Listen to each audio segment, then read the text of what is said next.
Hello friends, I am again here with a video for living physics. That was the second video for fourth chapter.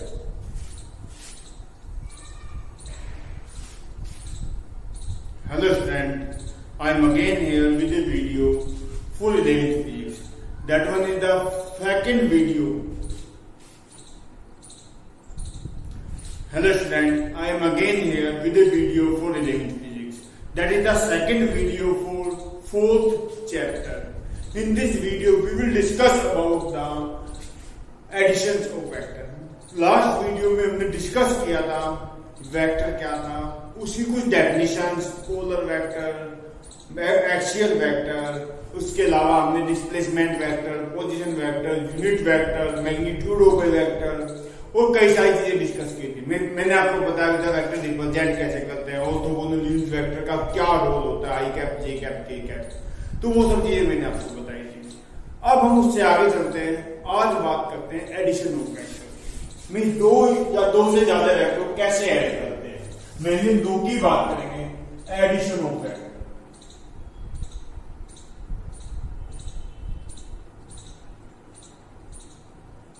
देखो addition करने का हमारे पास दो method है। एक है हमारे पास graphical method.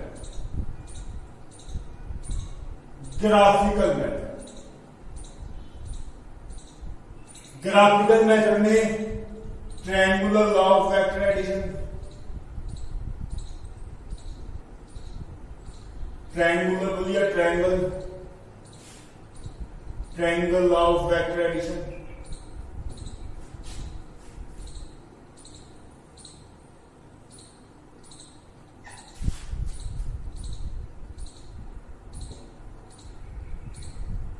Parallelogram law of vector addition,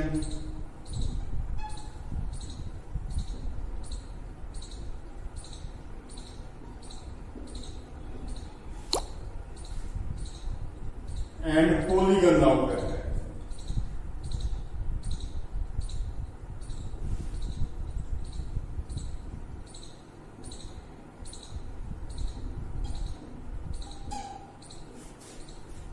तो सबसे पहले triangular law of vector addition की बात करते हैं।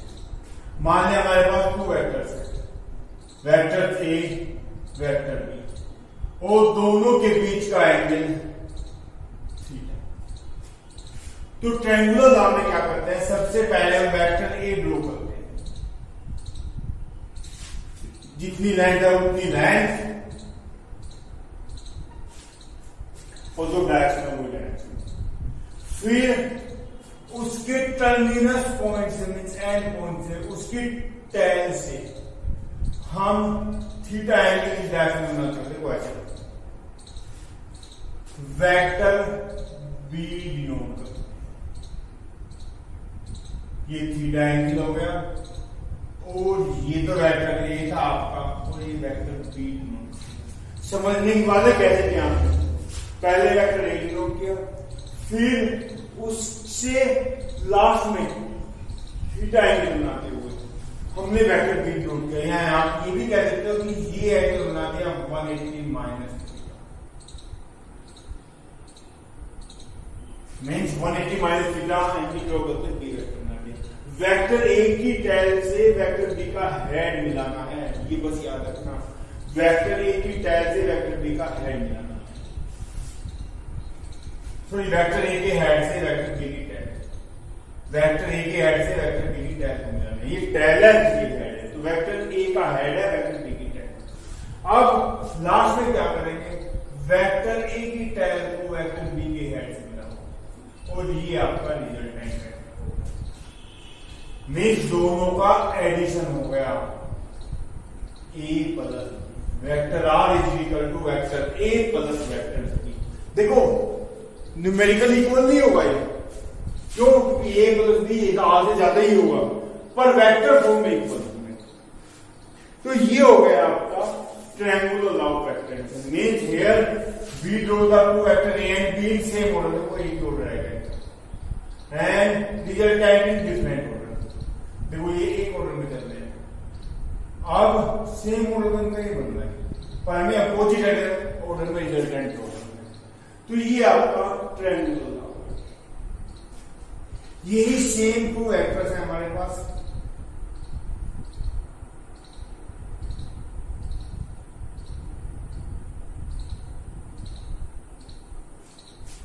अब हमें इनको ऐड करना है पैरेललोग्राम से। पहले वेक्टर ए ड्रॉ किया, ओ बी। अब इसमें क्या करते हैं, हम इसमें दोनों की टैल को ही मिलाते हैं। यहां इसी पॉइंट से हमने वेक्टर बी ड्रॉ किया, ये वेक्टर बी ड्रॉ किया। देखो दोनों में डिफरेंस क्या है, यहाँ पे हमने ए के हेड से बी की टैल को मिलाया, यहाँ पे हमने दोनों की टैल को मिलाया, बनाते हैं। अब वेक्टर बी के हेड से वेक्टर ए के पैरेलल लिख लेंगे और वेक्टर ए के हेड से वेक्टर बी के पैरेलल लिख लेंगे। वेक्टर ए के हेड से वेक्टर बी के पैरेलल और वेक्टर बी के हेड से वेक्टर ए के पैरेलल। ये जहां पे इंटरसेक्ट किया दोनों ने, उस पॉइंट को हमने इनिशियल पॉइंट से मिला दिया। ये आपका रिजल्ट है। आप ट्रायंगुलर से जोड़ लो या आप पैरेललोग्राम से जोड़ लो, दोनों में रिजल्टेंट सेम ही आएगा। आर की वैल्यू जो है वो यहाँ पे। ये आपका parallelogram law of vector. Parallelogram में मैंने क्या बताया, पैरेललोग्राम में दोनों वेक्टर की टैल को आपस में जोड़ने, यहाँ पे पहले की टैल हेड से दूसरे की टैल को जोड़ने। मीन्स यहाँ पे सबकी टैल लिख देना है, पी की, क्यू की और आर की सबकी टैल लिख देना है। यहाँ पे ए की और आर की लिख दिया है, पर बी की टैल यहाँ पे। तो ये आपका पैरेललोग्राम लॉ ऑफ वेक्टर। देखो जितनी ये साइड उतनी ये साइड, जितना ये एंगल उतना ये एंगल, तो बात तो दोनों एक ही है, पर ये पैरेललोग्राम की। अब polygon law, polygon law mainly use करते हैं हमें एक से ज्यादा वेक्टर, दो से ज्यादा वेक्टर ऐड करने।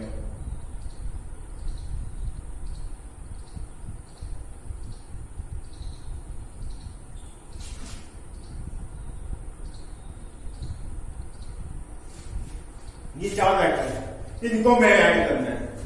तो हम कैसे ऐड करेंगे, सबसे पहले अपने वेक्टर ए ड्रॉ,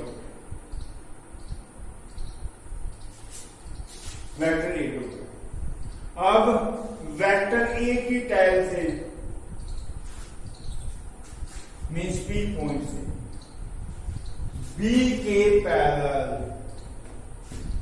दूसरा वेक्टर,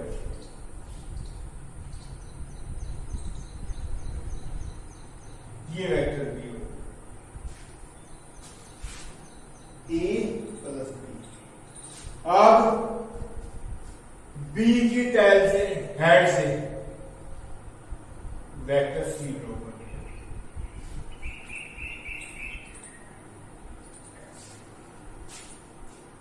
अब सी के हेड से वेक्टर डी ड्रॉ कर दिया।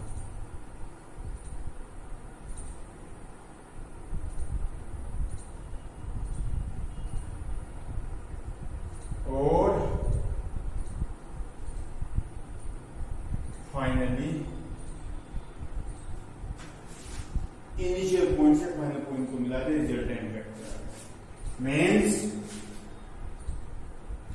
आर इज इक्वल टू हो गया A plus B plus C plus D vector, A vector plus B vector plus C vector plus D vector. अगर मुझे A plus B plus C find करना हो तो ये है vector A plus B plus C. और अगर मुझे ए प्लस बी फाइंड करना हो तो ये है vector A plus vector B.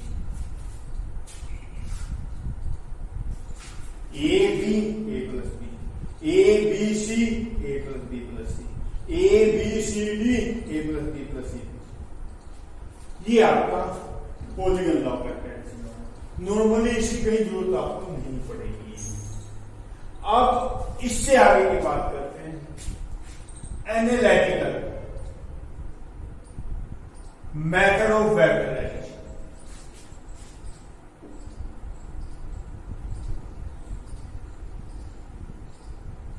Analytical method. अब आपके डेरिवेशन स्टार्ट हो गए। सबसे पहले बात करते हैं triangle of vectorization. Analytical method, ये तो हमने ग्राफिकल मेथड से मीन ड्रा करके दोनों वेक्टर ड्रा करके बताया, वहां पे एनालिटिकल मेथड से बात करते हैं। यहां पे हम एनालिटिकल मेथड से बात करते हैं। पहला मैंने बताया triangular law of vector addition या triangle law of vector addition.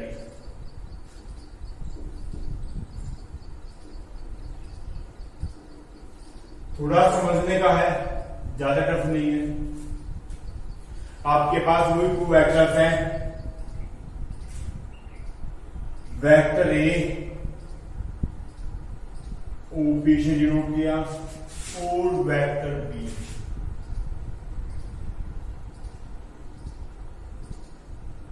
P2 और ये आपका रिजल्टेंट वेक्टर आर।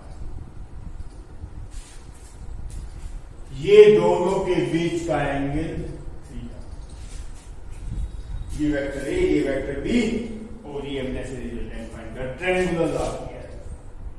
हमने क्या किया, सबसे पहले हमने Q पॉइंट से OP पर परपेंडिकुलर डाल दिया। Q पॉइंट से OP पर एक परपेंडिकुलर डाल दिया, मींस ये 90 डिग्री करेंगे। OP2 को इसको मैंने S कह दिया। QS परपेंडिकुलर डाल दिया, OP आगे बढ़ी हुई थी, OP प्रोड्यूस कर रहे थे, OP प्रोड्यूस पे आगे बढ़ी हुई OP पे हमने परपेंडिकुलर डाल दिया। तो हमने क्या किया, वेक्टर ए ड्रॉ किया, वेक्टर बी ड्रॉ किया, उनका रिजल्टेंट फाइंड किया। ट्रायंगुलर लॉ, ट्रायंगुलर लॉ मैंने आपको बता चुका हूं। और हमने उसके बाद में Q पॉइंट से एक परपेंडिकुलर डाल दिया OP प्रोड्यूस पे, OP पे आगे बढ़ा। देखो OP वेक्टर का मैग्नीट्यूड मींस ए वेक्टर का मैग्नीट्यूड, जिसको हमने ए वेक्टर का मैग्नीट्यूड का मतलब हो गया OP लेंथ, यहां से यहां तक की लेंथ, इसको मैंने ए कह दिया। बी वेक्टर के मैग्नीट्यूड मींस P2 लेंथ, इसको मैंने बी कह दिया। और आर वेक्टर जो रिजल्टेंट वेक्टर का मैग्नीट्यूड मींस OQ, इसको मैंने आर कह दिया। मींस यहां से आगे की लेंथ ए है, यहां से आगे की बी है और यहां से आगे की आर है। इन right angle triangle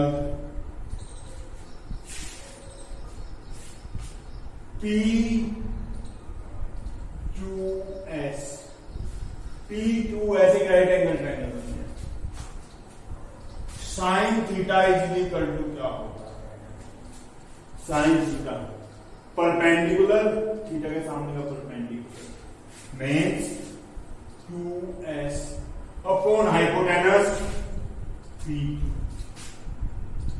perpendicular QS P2 और QS इज इक्वल टू, देखो QS इज इक्वल टू क्या हो जाएगा, इसकी मल्टीप्लाई P2 साइन थीटा और QS is equal to P2 का मतलब क्या है, कितनी लाइन करनी थी, B sine. Similarly cos theta is equal to इसी ट्रायंगल में base upon hypotenuse, base upon hypotenuse. So PS is equal to P2 cos theta और PS is equal to B cos। अगर मैं बात करूं, यहां से यहां तक की लाइन कितनी है A और यहां से यहां तक की लाइन कितनी है B cos और यहां से यहां तक की लाइन कितनी है B sin। तो आपके पास ये वैल्यू होगी, आपके पास OP की वैल्यू होगी, आपके पास PS की वैल्यू होगी, आपके पास QS की वैल्यू होगी। ये सारी वैल्यू यहां से यहां तक, यहां से यहां तक, यहां से using Pythagoras theorem.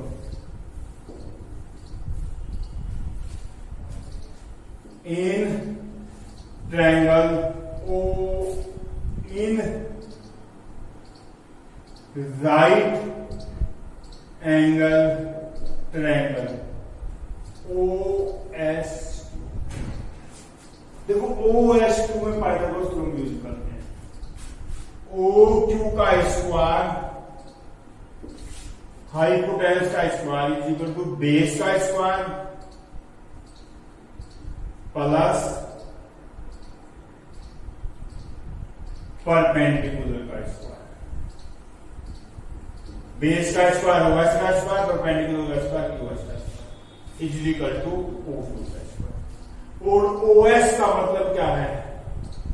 OP plus PS का स्क्वायर प्लस QS का square means R square is equal to OP का मतलब A और PS का मतलब B cos थीटा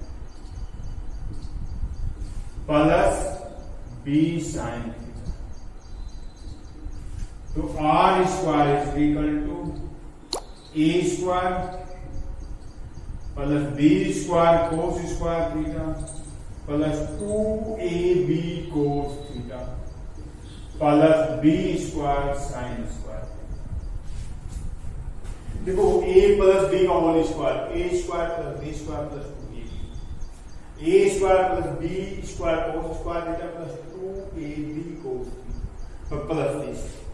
अब ये टर्म और ये टर्म, इन दोनों में से मैं B स्क्वायर कॉमन ले रहा हूं। R square is equal to A square plus B square common लिया तो बच गया cos square theta plus sine square plus 2AB cos. R square is equal to A square plus B square plus 2AB cos theta. क्योंकि sine square theta plus cos square theta क्या होता है? 1, because cos square theta plus sine square theta is equal to 1। तो ये value आ गई। और R means resultant is equal to A square plus B square plus 2AB cos theta.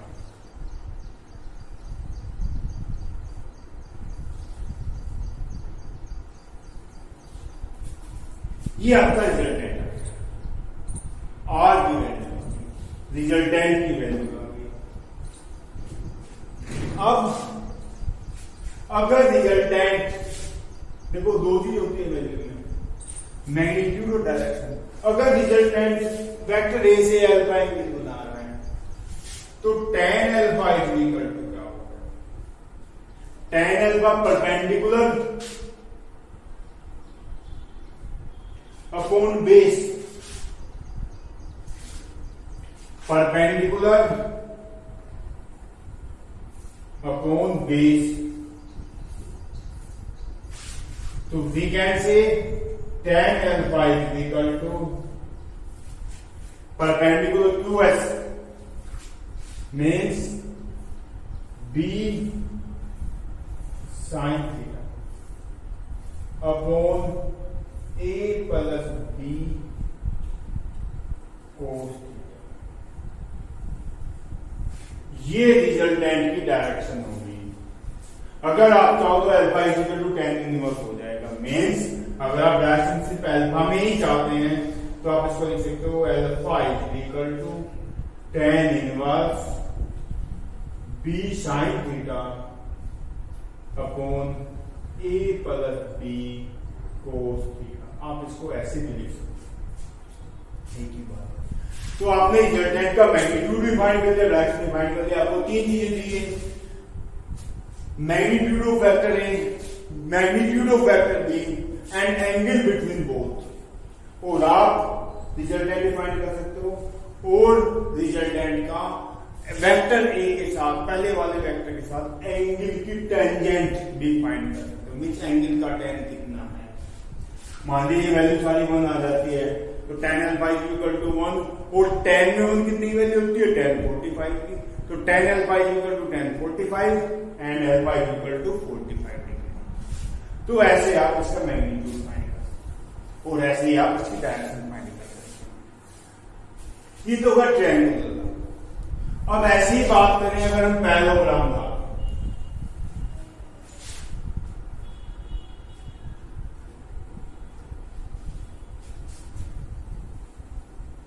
आज का लास्ट टॉपिक है, एडिशन खत्म हो जाएगा बस।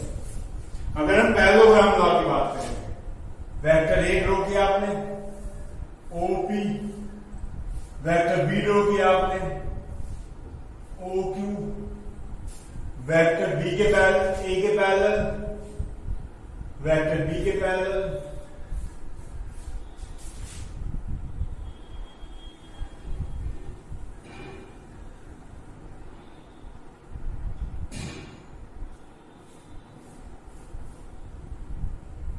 इसको आपने एस कह दिया, ये यहां से मिलाया, देखो ये एंगल थीटा था, ये आर है।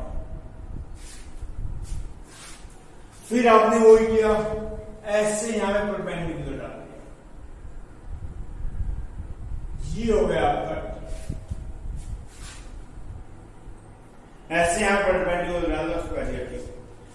ये लाइन यहां से यहां तक की ए, यहां से यहां तक की बी।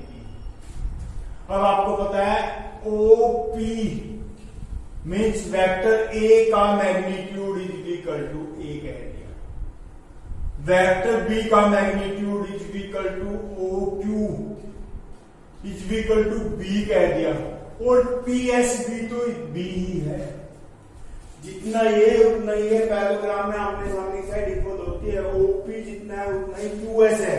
वैसे इसकी मुझे जोड़नी पड़ेगी, इस वजह मैंने इसको नहीं लिखा। और रिजल्टेंट का magnitude R is equal to OS, that one is R length। अब ये एंगल थीटा है तो ये भी एंगल थीटा होगा।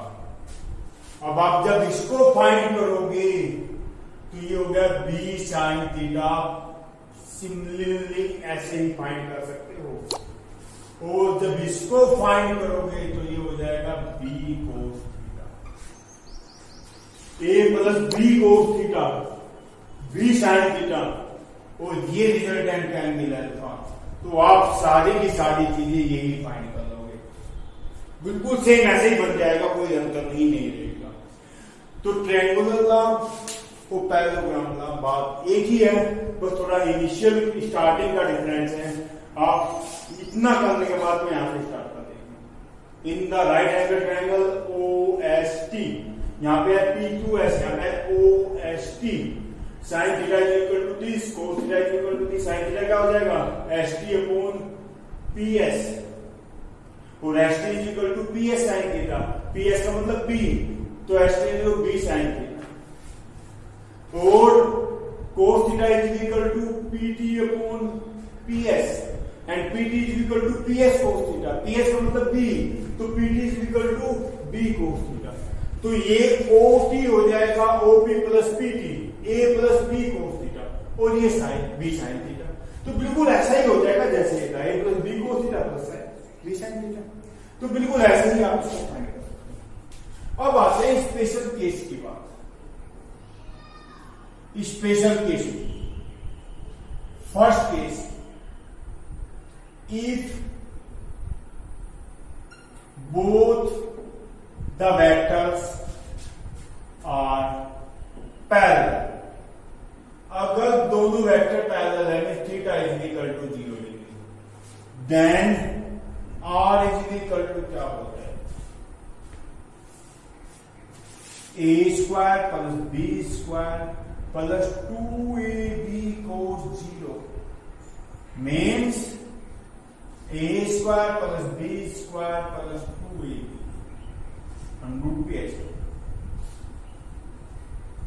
A प्लस B का होल स्क्वायर। देखो कोस 0 1 होता है, तो R is equal to A plus B। अगर दोनों वेक्टर पैरेलल है, पहले वेक्टर A फिर vector B, A plus B हो गया। Second, if both the vectors are anti parallel,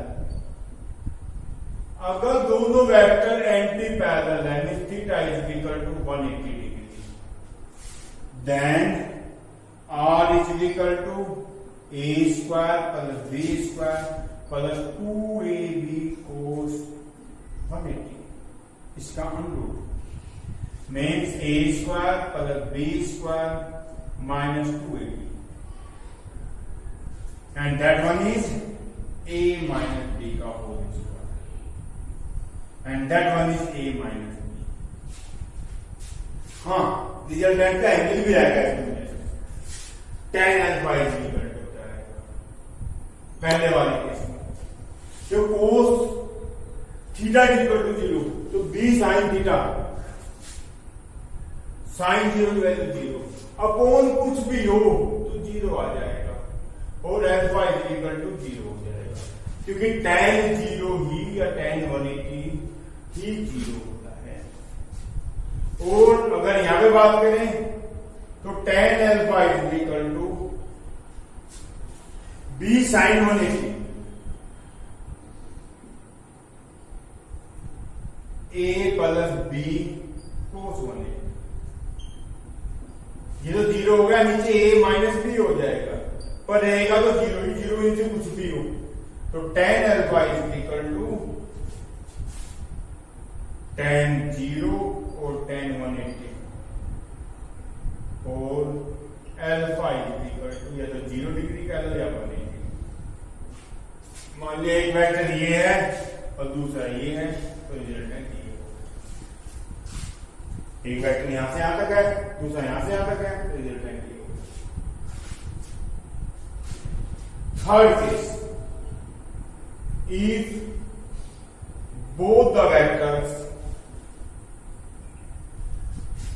are perpendicular, means theta is equal to 90 degree, then r is equal to a square plus b square plus 2ab cos 90, cos 90 0 होता है तो सारा 0 हो जाएगा, a square plus b square का under. अगर एक vector ये है और दूसरा वेक्टर ये है तो रिजल्टेंट क्या होगा, इसका स्क्वायर प्लस इसका स्क्वायर का अंडर। और tan अल्फा